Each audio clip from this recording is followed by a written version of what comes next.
Here is a Northern Electric Uniphone, also known as the #1 telephone. And this telephone happens to be in the Burled Walnut finish. I just got home. I just picked it up from somebody through Facebook Marketplace. I got it for $55, and it's in really good shape. They cleaned it a bit before I picked it up, so it's not as dirty as it was before, but that's okay. Still gonna take everything apart. But this one, of course, is in, it's rather dull looking. It needs a polish, but it's burled walnut. And these telephones were introduced in the late 1930s, into the 1940s. I'm not sure what, or into the 1950s, along with the Model 302.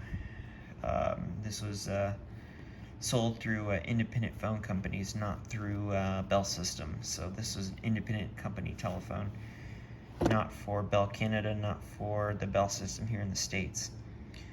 So this one, not sure what year again, I haven't even opened it, but it happens to have a Western Electric or a Northern Electric dial. And this is a number 5 dial. And this one also happens to have an F1 handset. And these phones, of course, came out in the regular black bakelite and the rare, very rare ivory color. Not very many ivories were made because of shrinkage and color instability issues. So those are pretty rare. But this one is in good shape, no damage except maybe a scratch here on the handset. But other than that, everything is intact. As far as I know, I haven't even opened up the phone, as I said. Dial's in good shape. Happens to have a black finger wheel and a black dial center holder for the card. I'm thinking about getting a chromed finish one because I think that will look nice with this phone instead of the black. And I also keep the black handset cord because it happens to be in good shape.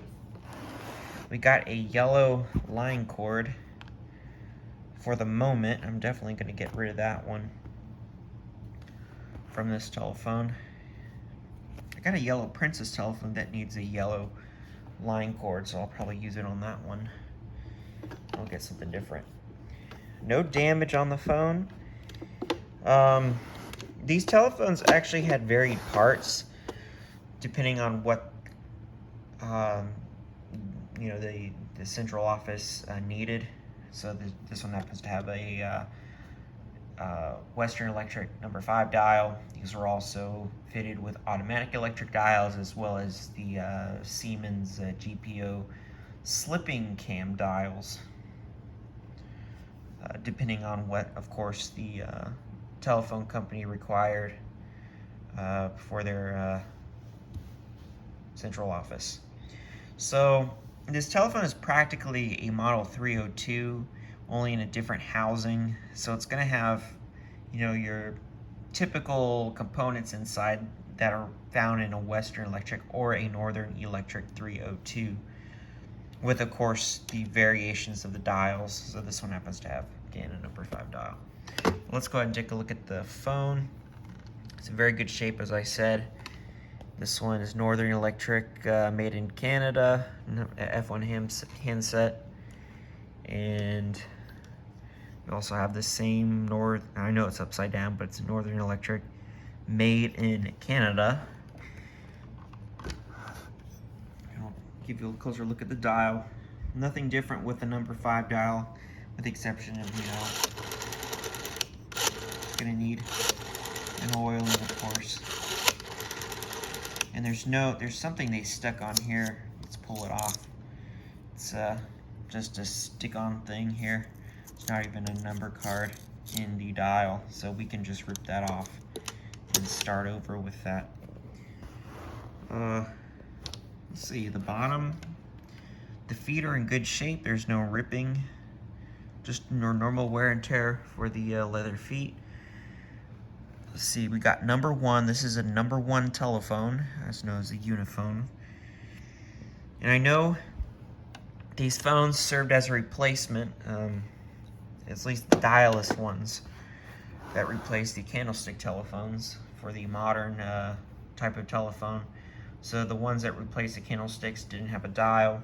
The only thing on the inside had a hook switch only. So it served the same purpose, just a different style of telephone with a separate handset that replaced the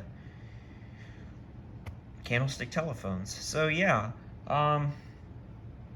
nothing else to say. What I'll do is I will take some pictures to show you the inside of the telephone.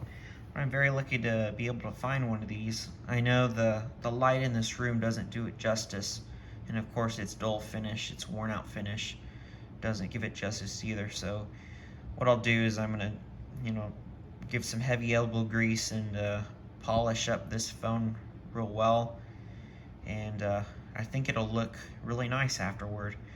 And I'll try to see if I can find the chrome finish for the dials here.